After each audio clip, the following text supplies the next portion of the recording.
Bienvenidos a la píldora número 11. Hoy vamos a hablar de fantasía en el poder de la acción. Haz de tu vida una historia digna de ser contada, ya lo sabes. Cumple tus sueños, cumple con aquello que tiene sentido en tu vida y sigue tu gran sueño. Aquello que caracteriza el sueño, en primer lugar, es que viene del corazón, pero en segundo lugar, que tiene que tener un componente de acción. El viernes hablaremos de intención y veremos el poder movilizador que tiene la mera intención. En contra de lo que hemos venido a llamar sueño, tenemos la fantasía. ¿Cuál es la diferencia entonces entre sueño y fantasía? En primer lugar, podemos tener claro que es la acción. Si no hay acción, todo aquello que estemos imaginando, todo aquello que estemos ensoñando, forma parte de un estado de las cosas estrictamente elucubrativo. Pero también la fantasía y la ilusión tienen un componente, digamos, accesorio, ¿no? Recordad que os he recomendado en alguna ocasión que conozcáis el mito de la caverna. En internet hay muy buenos tutoriales, incluso algunos de ellos están animados, en el cual explican perfectamente, como decía, este mito, ¿no? El mito de la caverna, el cual explica estas ideas para que lo tengamos claro, ¿de acuerdo? Pero quiero que quede claro, entonces, la gran diferencia que existe entre sueño y fantasía. El sueño, en tanto que lleva el componente de imaginación, tiene el poder de crear, ¿de acuerdo? También lo decíamos el otro día, toda vez que yo soy capaz de crear en mi imaginación, ese será el primer paso para crear aquello que yo quiera desarrollar. El primer paso, por lo tanto, de la invención, del emprendimiento y de cualquier tipo de actividad podría ser imaginarlo. Imaginarlo, insisto, es llevar la imaginación hacia adelante, pero la inteligencia hacia adelante es proyectar ideas novedosas, pero siempre con un substrato de una inteligencia y siempre con un atisbo de realidad. En cambio, la fantasía, la ilusión, simplemente es recrearnos en aquello que no es real. Por lo tanto, tiene un doble peligro. En primer lugar, puede servirnos para crear una realidad ilusoria. De hecho, en la filosofía hinduista, la espiritualidad hinduista, ellos continuamente recurren y creen en Maya. Maya es esa construcción ilusoria de la realidad que hace el ego, que por definición está desconectada de los principios de realidad. Pero una vez más nos encontramos con que estos principios han sido tergiversados, incluso los hemos mezclado con aquella película, si os acordáis, de principios del año 2000, de la década 2000, perdón, que era Matrix, según la cual todo es una invención, encima además está controlada por un poder que nos quiere subyugar, ¿de acuerdo?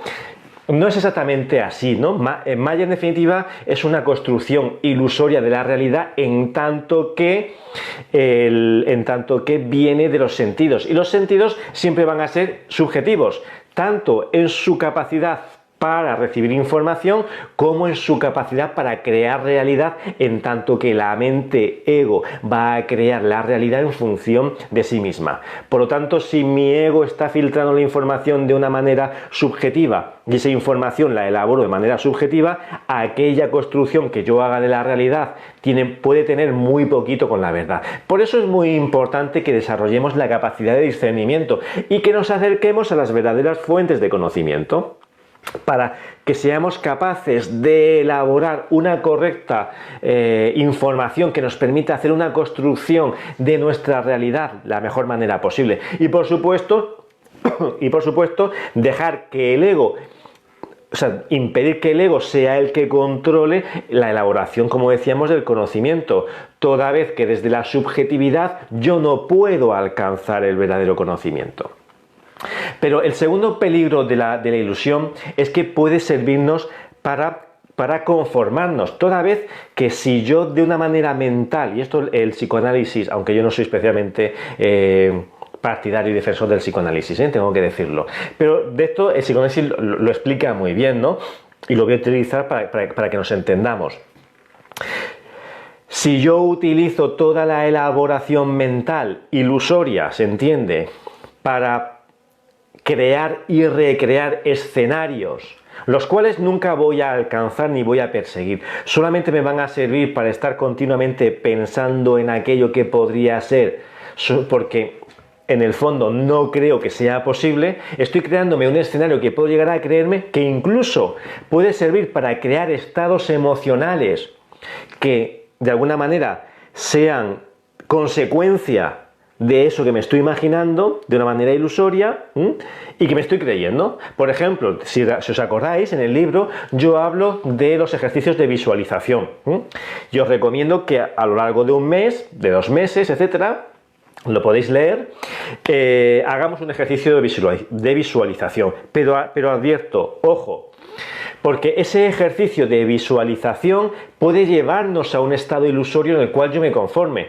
Por 2 motivos. Primero, porque me sirve para desahogarme de toda mi frustración y toda mi ira, porque aquello que quiero alcanzar lo estoy alcanzando de manera mental.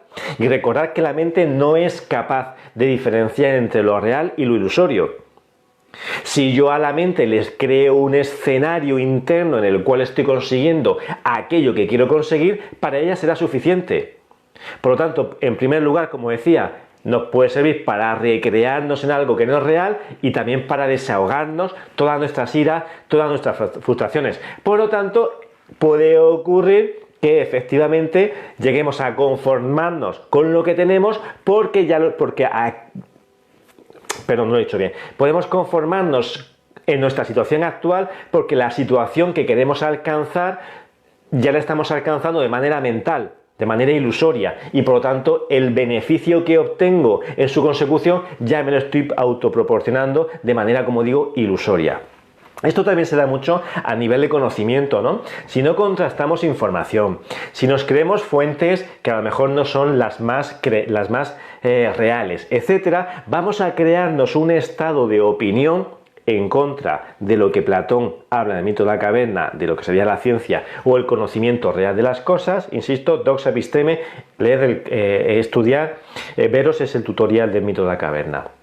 Decía que si no contrastamos la información, si no desarrollamos esa capacidad de discernir, etcétera, nos podemos encontrar con que aquella elaboración del conocimiento que yo tenga sea equivocada y que incluso nos esté acercando a una ilusión, en tanto que parta de premisas erróneas. De hecho, tanto a nivel de la psicología como a nivel de la espiritualidad, hay un montón. El supermercado de la espiritualidad, como se suele decir, está lleno de ofertas en las cuales pues, se parte en muchas ocasiones de estas fantasías que pueden llevar a que nos creamos justamente lo que estoy diciendo. Por eso es muy importante que vayamos y recurramos siempre a la fuente. ¿Cómo nos tiene que ayudar esto? En primer lugar, tengamos siempre muy claro que estamos tratando de perseguir un sueño, y como estamos tratando de perseguir nuestro gran sueño, el primer componente tiene que ser la realidad, tiene que ser a continuación la acción y tiene que ser, por supuestísimo, la verdad. Ya sabéis que Buda dice que verdad es aquello que produce resultado. Bueno, pues vamos a ver si aquello que estamos desempeñando nos está acercando o no a donde quiero estar. Pero nos está acercando, insisto, no desde un punto de vista de la ilusión y la fantasía, sino desde un punto de vista de nuestro gran sueño. Para eso es importantísimo entonces que recurramos a personas que desde fuera nos puedan estar ayudando en nuestro proceso de evolución, que continuamente nos estén ayudando a discernir lo que es ilusorio de lo que es real y que, por supuestísimo, como decía antes, entrenemos nuestra capacidad de discernimiento. A partir de ahí es sanísimo, es importantísimo que hagamos esos ejercicios de visualización que tanto a nivel positivo como negativo, es decir, que nos imaginemos consiguiendo aquello que quiero conseguir y cuál sería nuestro estado si no lo consigo. Eso nos va a dar todas las mañanas una energía importantísima para levantarnos con el cuchillo entre los dientes, como digo, y acercarnos a aquello que tenemos que hacer para que nuestra vida tenga sentido, que es lo que realmente estamos persiguiendo. Por lo tanto, y a modo de resumen, para terminar con esta píldora número 11, Quiero que tengamos clarísimo que la gran diferencia entre sueño y fantasía es fundamentalmente la acción. Sueño sin acción es fantasía, pero también tiene que ver con el contacto con la realidad. Desarrolla tu capacidad de discernimiento, ve a las fuentes, analiza las situaciones y enfréntate a la vida. Vive la vida desde tu corazón, con la mente entrenada y alineada en tus objetivos. Y así podemos hacer de la vida una historia digna de ser contada. Nos vemos el viernes.